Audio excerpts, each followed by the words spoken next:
Students, 12th agriculture chemistry आपका lesson चल रहा था सॉइल, ठीक है। फर्स्ट लेसन में मैंने आपको एक पार्ट कराया था, उसके बाद नेक्स्ट की बात कर रहा हूँ। एक पार्ट के अंदर मैंने जो मेन चीज़ कराई थी वो दो डेफिनेशन है, एक है पेडोलॉजी और एक है इडेपोलॉजी। अच्छे से याद कर लेना, ये जेट के पेपर में, ICR में, BHU में, एग्रीकल्चर सुपरवाइजर में, हर किसी में पूछी जाती है। बोर्ड तो अलग बात है, बोर्ड तो चलो पूछेगा, ठीक है। मैं उसके बाद की बात कर रहा हूँ। उसके बाद अपने बात करते हैं नेक्स्ट टॉपिक की। आपका नेक्स्ट टॉपिक है मृदा अवयव, मतलब सॉइल कंपोनेंट, मृदा अवयव।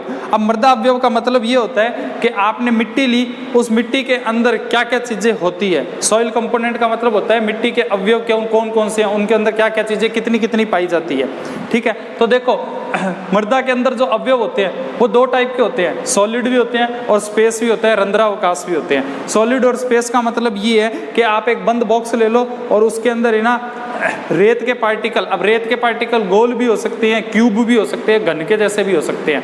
तो जब अगर आप किसी चीज़ के अंदर सॉलिड चीज़ें भरना शुरू करोगे, किसी बर्तन में मान लो आपने बॉल भरना शुरू कर दी, ठीक है, गेंद लेके बॉल लेके अगर आपने भरना शुरू कर दी तो एक दूसरे से बॉल टकराएंगी और उनके बीच में कुछ ना कुछ स्पेस जरूर होगा। 5-7 बॉल जब आप रखोगे तो बीच में स्पेस होता है, उस स्पेस को हम बोलते हैं रंध्रावकाश, और जो जगह घेरी है उसको हम बोल देंगे सॉलिड। तो मिट्टी के अंदर सॉलिड भी होता है, गैप भी होता है। आपको पता है ना, जड़ों में श्वसन की क्रिया होती है। क्यों होती है? क्योंकि मिट्टी के पार्टिकल जो आपस में जुड़े होते हैं उनके बीच में थोड़ा थोड़ा गैप होता है, जो आप खुदाई करके या अपन क्या करते हैं, जड़ों के चारों ओर थोड़ी थोड़ी खुदाई इसीलिए करते हैं जिससे क्या है, वातन की क्रिया, एरेशन की क्रिया क्या हो, ज़्यादा से ज़्यादा हो, मतलब ऑक्सीजन मिट्टी के अंदर आराम से जाए।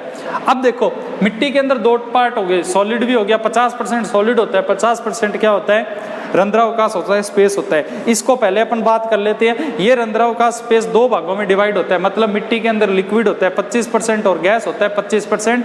इंपॉर्टेंट क्वेश्चन आपसे पूछा जाता है मिट्टी के अंदर वाटर का परसेंटेज कितना होता है, आप कहोगे 25%। आपसे पूछा जाता है मिट्टी के अंदर वायु का परसेंट कितना होता है, तो ध्यान रखना 25% होता है। उन दोनों से मिलकर क्या बनता है, स्पेस बनता है, रंध्रावकाश बनता है। ये दोनों क्वेश्चन आपसे पूछे जाते हैं एज ए कंपटीशन पर्पज, लेके चलो इसको। सॉलिड जो आपका होता है ये 50% है, ये दो भाग में बटा होता है। खनिज पदार्थ जिसको आप मिनरल बोलते हो, खनिज पदार्थ, मिट्टी में खनिज पदार्थ की मात्रा कितनी होती है, क्वेश्चन पूछा जाता है, कितनी बताओगे, 45%। सॉइल के अंदर मिनरल कितने परसेंट होते हैं, आप कहोगे 45%। फिर आपसे पूछा जाता है मिट्टी के अंदर कार्बनिक पदार्थ, ऑर्गेनिक मैटर कितना परसेंट होता है, मिट्टी के अंदर कार्बनिक पदार्थ, ऑर्गेनिक मैटर कितना परसेंट होता है, आप कहोगे 5%। ये दोनों क्वेश्चन जेट में आए हुए हैं, ठीक है ना। उसके बाद खनिज पदार्थ होता है, ये भी दो प्रकार का होता है, एक होता है क्रिस्टलॉइड, एक होता है कोलॉइड। क्रिस्टलॉइड का मतलब छोटे छोटे टुकड़ों के रूप में होता है, कोलॉइड का मतलब पानी में घुले हुए अवस्था के अंदर होगा, ठीक है, उसको बोलते हैं।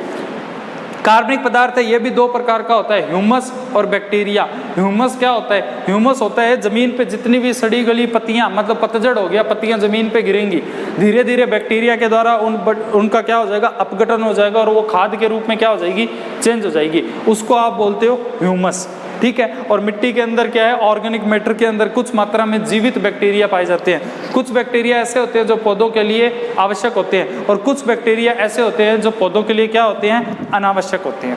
आगे इतनी बात समझ में, तो इतनी चीज आपको देखना है। अब देखो मिनरल मैटर के अंदर क्या क्या आता है, मिनरल मैटर खनिज पदार्थ के अंदर क्या क्या आता है। खनिज पदार्थ किससे मिलके बनता है, देखो एक तो मिट्टी के अंदर जो भी पैतृक पदार्थ है, अगर मान लो मिट्टी के अंदर आयरन की मात्रा ज्यादा है, आयरन ऑक्साइड है, मतलब मिट्टी जिस भी चट्टान से मिट्टी का निर्माण हुआ है वो चट्टान के अंदर अगर आयरन ऑक्साइड ज्यादा है तो जाहिर सी बात है उस मिट्टी के अंदर भी आयरन की मात्रा क्या होगी, ज्यादा से ज्यादा होगी, ठीक है।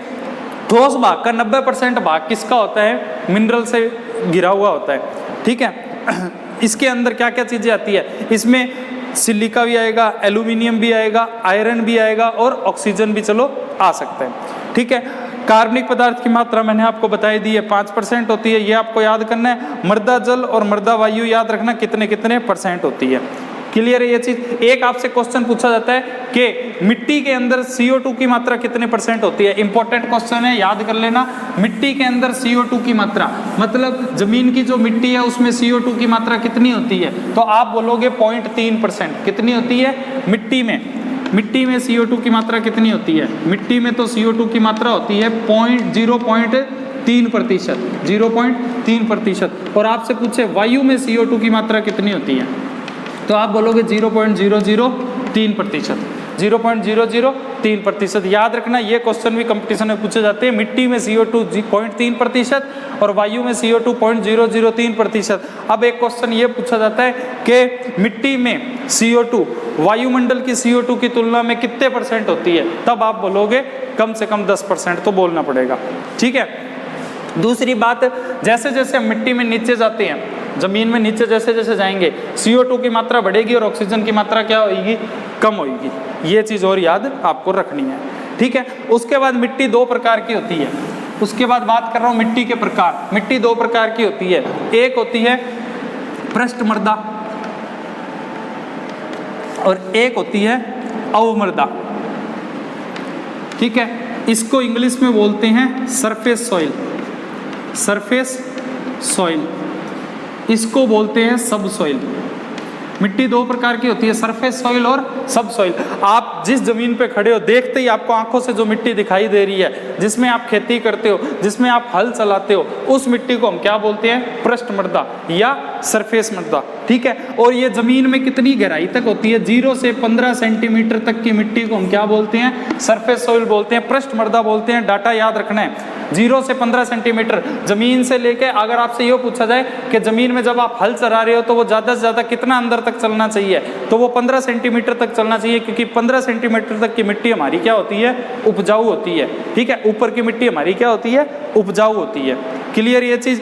अवमृदा क्या होती है, अवमृदा या सब सॉइल वो होती है जो पैतृक पदार्थ से निर्माण होता है। देखो आंधी चली, ऊपर की सरफेस सॉइल क्या होगी, उड़ के दूर चलेगी, तो नीचे से जो भी मिट्टी अब ऊपर की तरफ आएगी वो आपकी क्या कहलाएगी, सब सॉइल कहलाएगी। इसका निर्माण किससे होता है, पेरेंट मटेरियल से होता है। पेरेंट मटेरियल का मतलब पैतृक पदार्थों से होता है। ठीक है। तो आपसे क्वेश्चन पूछा जाता है कि पृष्ठ मृदा व अवमृदा में अंतर लिखो। पृष्ठ मृदा व अवमृदा में अंतर लिखो। तो पृष्ठ मृदा के लिए आप क्या लिखोगे कि यह ऊपर सरफेस पे पाई जाती है, अवमृदा नीचे तक पाई जाती है। ठीक है बच्चों, इतनी चीज लिखोगे।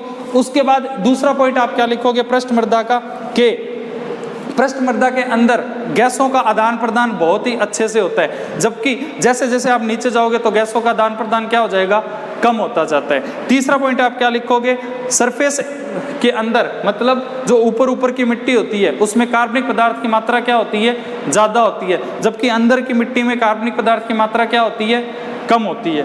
तीसरी बात आप क्या लिखोगे, मिट्टी में सूक्ष्म जीव की संख्या व क्रियाशीलता अधिक होती है। ऊपर की मिट्टी के अंदर, इस मिट्टी में बैक्टीरिया ज़्यादा होते हैं, सबसे ज़्यादा बैक्टीरिया इधर ही एक्शन करते हैं, जबकि नीचे जाएंगे तो बैक्टीरिया क्या करेंगे, कम एक्शन करेंगे। जाहिर सी बात है, केंचुआ ऊपर की मिट्टी को ही खुदाई करता है, नीचे की मिट्टी में नहीं जाता। ठीक है। उसके बाद यह उपजाऊ होती है और सबसे ज़्यादा पोषक तत्व इसी में पाए जाते हैं, जबकि ये मिट्टी अनुपजाऊ होती है और इसमें पोषक तत्वों की मात्रा क्या होती है, कम होती है। इस मिट्टी का कलर कैसा होता है, ह्यूमस के कारण ये भूरे कलर की होती है, जबकि ये मिट्टी के अंदर ह्यूमस नहीं पाया जाता तो ये हल्के पीले रंग की होती है। आगे बात समझ में, इसमें आयनों को रखने की क्षमता ज़्यादा होती है और इसमें आयनों को रखने की क्षमता क्या होती है, कम होती है। तो ये सारा मैंने आपको पृष्ठ मृदा और अवमृदा, ठीक है, इसका डिफरेंस बताया है। वीडियो को आराम से स्लो करके चाहे सुन लेना, साथ साथ नोट्स बनाना, इसको लिखना। हालांकि मैंने आपको नोट्स सेंड कर रखे हैं, आप वो भी पढ़ सकते हो, मगर ये चीज़ें जब आप खुद लिखोगे तो आपको ज़्यादा याद होंगी, इसलिए इसको एक बार लिखना जरूर। ये नहीं कि सिर्फ नोट्स पे डिपेंड हो जाओ, नोट्स पे डिपेंड नहीं होना, वीडियो को सुनोगे और लिखोगे तो ज़्यादा से ज़्यादा क्वेश्चन सॉल्व कर सकोगे। ठीक है ना। ठीक है, आज के वीडियो में इतना ही कराता हूँ, नेक्स्ट टॉपिक कराऊंगा मैं आपको नेक्स्ट वीडियो में।